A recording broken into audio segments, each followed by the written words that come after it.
Hey everybody, today I'm doing a fade on my client, but as I'm working through this haircut, I want to give out really great pointers on how you could pretty much cut faster.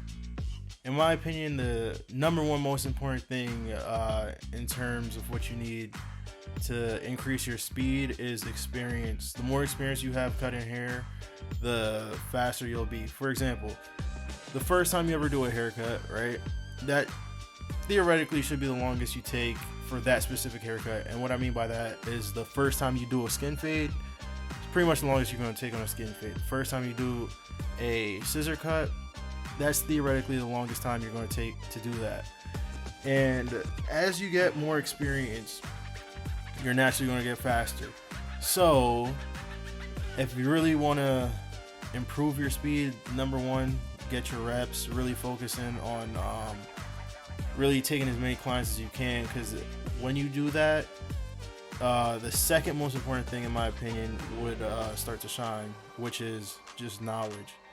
The more you know, the less you have to guess, and the less you have to guess, the more efficient you are with cutting hair. You're not going to have to try a million different things because you know exactly what you need to do. So experience and knowledge definitely go hand in hand. And so far, right, with my client, he pretty much told me he wants to go lower than last time. Last time I did a number 4, so in the beginning of this video, you can see I took it down with a number 4, and then I gauged how low I wanted to take it down even more based on his reaction. He told me a lot lower, so well, not a lot lower, a lot lighter. And this goes back to what I was talking about with knowledge, right? I had the knowledge to know when a client says lighter, they mean like they want the hair shorter. The shorter the hair is, the lighter it is. The longer it is, the darker it is, right? So I'm like, all right, bet. I took it down with the one with the green, and you can see on the top I pretty much did that, and now on the sides I'm taking it down with the number 2 closed, just to blend it and really set up the haircut to make it a lot easier to do. Now, with the experience I've had and the knowledge I have, right, I know that's a good system to work off of. For me, I want a clean canvas at all times when I'm working on it.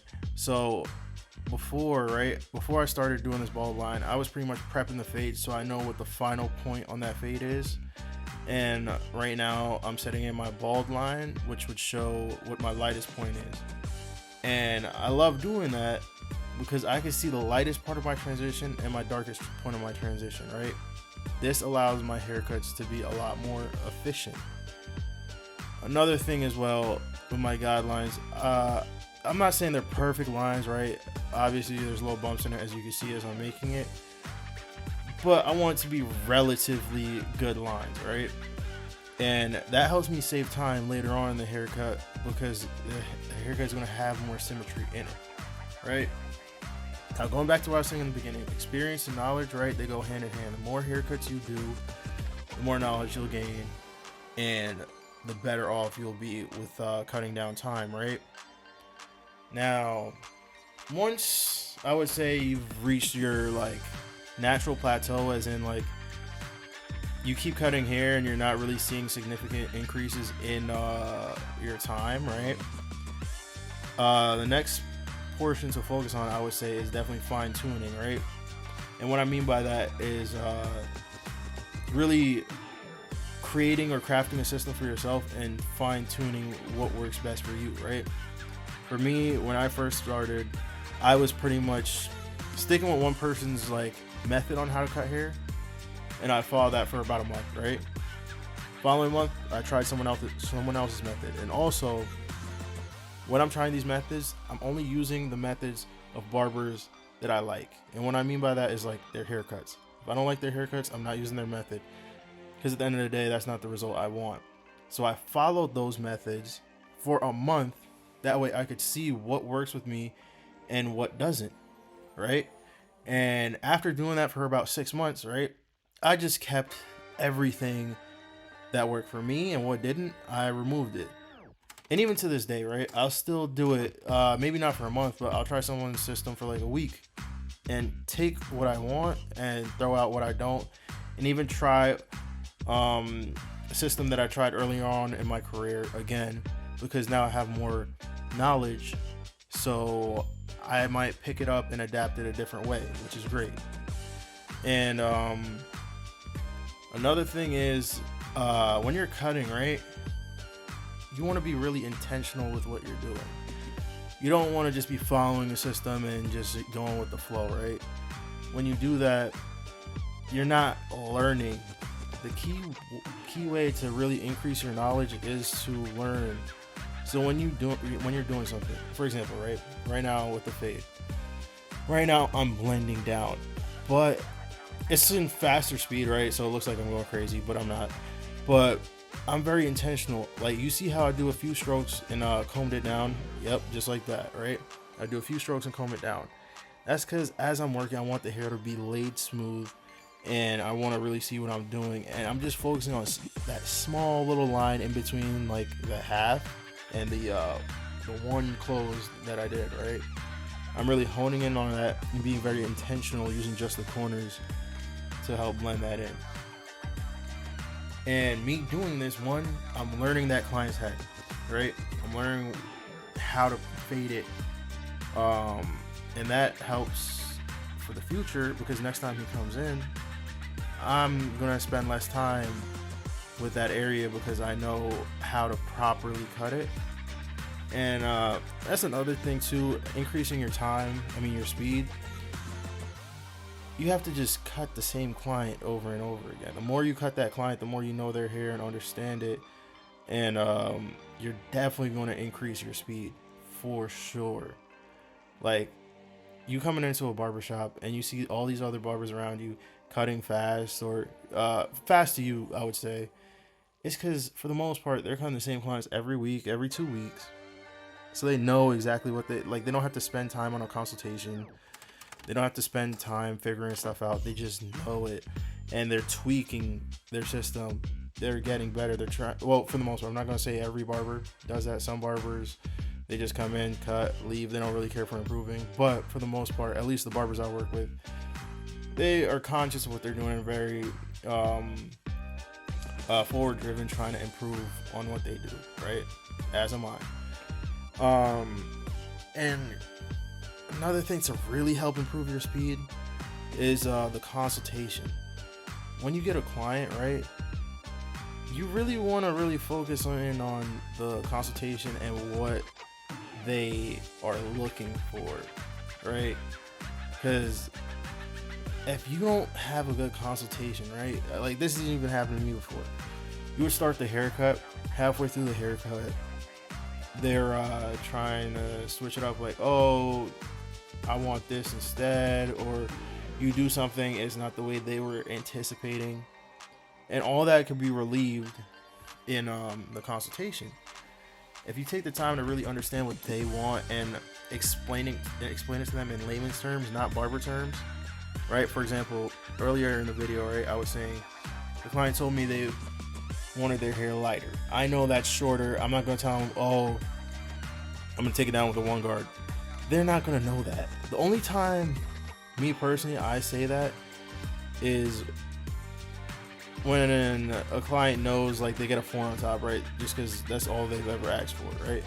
I'm gonna break down one level. I'm gonna break down to a 3, or bring it down to a 3, so you see how light it is, and you can let me know and gauge if you want me to bring it down to a 2, 1, etc. Right? That's about the only time I personally ask a client what level they want. And I'm not gonna lie, this fade is coming together. This time, I think you've seen probably a few different techniques so far on the channel, right? This time I was testing something, leaving that bald line for last, at the very bottom.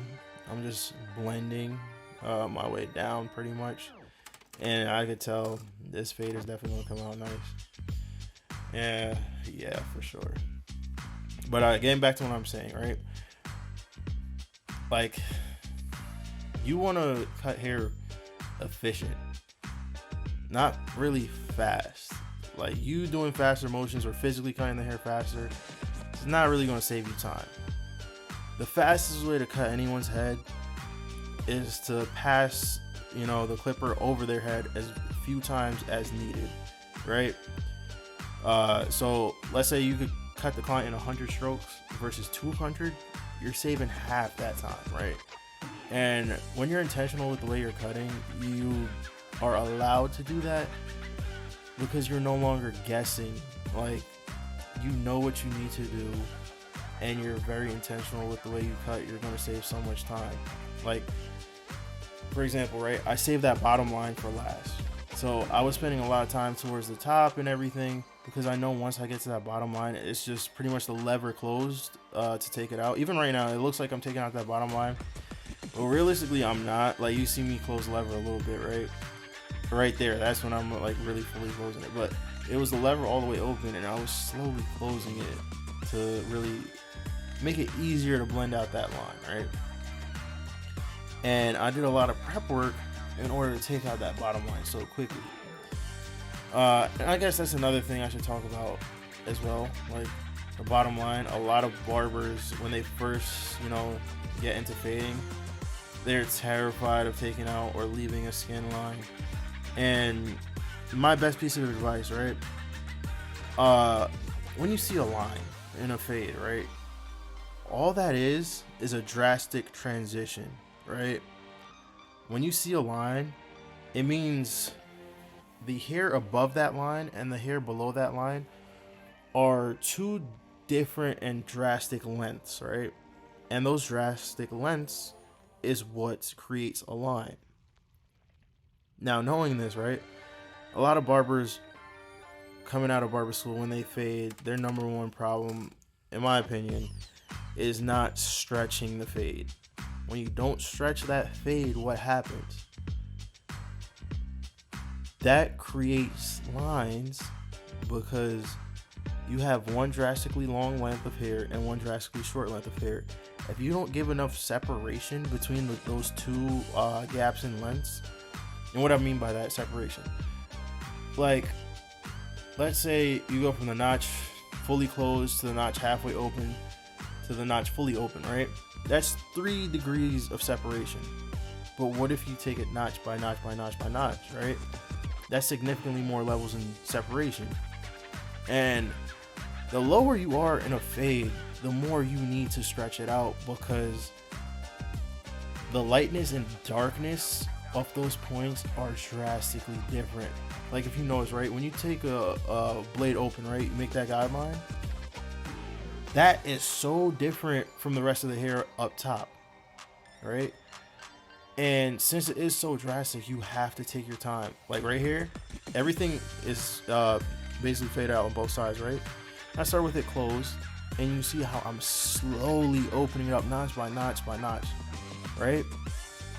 In the very bottom of your fade, you really need to do that to give it that stretch so that there is no line towards the bottom. That's why that bottom line is so difficult to remove starting off, because you're scared, you know what I mean? You don't want to raise the fade. But if you stay within that guideline that you set with the blade open, you're not raising your fade because you already set your endpoint for that blade open. As long as your blade open doesn't reach beyond that point, you're not raising your fade. And now, once you get to the one guard open, which is your next guideline for a majority of barbers, right? The degrees of separation that you need to make that look blended is significantly less. You could go from the notch fully closed to about halfway to about fully all the way open. And for the most part, it's going to be like almost blended, but you still need that attention to detail, and you need to detail the in-between points, right? And then anything above the one guard open, in my opinion, you just need to open and close the lever to pretty much blend that line. And of course, you're going to have to go back in detail to really blend it in, right? But if you, like me, right, I know that. So I know the bottom of the fade is where I'm spending most of my time. Everything above that, I'm not really hard pressed. So like another thing I did when I first started, right, and I was trying to cut down on time, I would pay attention to whatever song is playing in the barbershop, right? And in my head, I'm like, okay, I want to get through this guideline before this song ends. And majority of songs are 3 minutes long. So I was like, okay, if I could get through this guideline in 3 minutes and the next one in 3 minutes, I'm pretty much halfway through the haircut in 6 minutes, right? Granted, that's not always the case, right? But you get my point, right? You could give yourself time blocks. So you could start off by saying, oh, I want to get through this portion of the haircut in 2 songs. And then the next time you cut his hair, maybe 1.5, and work your way down and use that as mental notes. Now with the lineup, right? I did spray dry shampoo on his forehead. It's a technique I've been, using recently, and I gotta say I definitely love it because look at how crispy that line is coming out. Look at that. Like, it really helps to one, have the hair lay down, and 2, it keeps everything completely clean as you're cutting their hair. I'm not saying my client's hair is dirty, right? Like, no matter what, everyone's hair naturally has oils in it, right? The dry shampoo removes those oils, and it just allows your your trimmer to contact with the skin, and it makes the lines a lot more effortless. I highly recommend all you guys to try it. Like, bro, just look at that. Another thing, right, with these trimmers, recently I definitely adjusted them to make them even sharper, and I'm not gonna lie, originally, right, like, I didn't even put out a review for these yet, but I will. But originally I was thinking these trimmers, they were good, but I didn't think they were like top tier. Initially I did, because I fell in love with them. It was the hype. Where I used them, like, it's like I can make it work, but it's not the sharpest tool I've used. Now I can 100% say that's the sharpest tool I use. And also, look at that fade. I swear, with the lineup, it just brings everything together. And these are the lines I'm making with the trimmer not as sharp. Like, I always say in this video is 60% as sharp as it is now. So imagine these lines 40% crispier. I'm just saying, I can't wait to put out a video with it adjusted. Probably gonna be a little while, but I'm definitely gonna have a review for these coming within like the end of this month, and you'll see. But these things are hitters without it being fully zero gap, bro. Like, look at that. Yeah, and look at the C cup. Like, watch. Just a little tap, and I didn't mind it not being the sharpest, if I'm being honest with you, just because it was so ergonomic and everything. And I say that because if I want a line to be sharp, I'm using my razor to do it. I'm not really using my trimmer to really solidify the line. And look, the razor, like I said, focused out a little bit, but that razor is what really makes your line sharp. Like, the trimmer can get close, but with the razor, you could really like go against the grain on each follicle and make sure that line like really stands out, as you can see. Like, look at that. And also, I think it's more subconscious. I wouldn't really say it's fact, but with the dry shampoo, it definitely seems a little bit easier for me to shave and dry shave. Like, whenever I cut hair, personally, I like to dry shave. Because with shaving gel, I don't know, you just get that gunky line and residue. Like, I really don't like that when I shave. Like, I just want a clean line. Just like what? Bam. Bam. You see that 90-degree right there? Like, look. That's another thing I did right there. I didn't even, I do it sometimes, but sometimes you have little fuzzy hairs above the hairline, and I kind of just use the razor and kind of glide over those fuzzies just to help lay it down. Like, it's a little touch that definitely helps out. And right now this is completely blocked. I wish you guys could see the whole process. This is another little technique I love to do at the bottom of my fades. I like to use the razor, and this right here, the shaver, is going to lay everything down. Cut definitely came out clean. I hope the advice helped. And after this, it's probably going to be a 360. Just look at that. That cut is definitely like blurred, for sure. Even that lineup.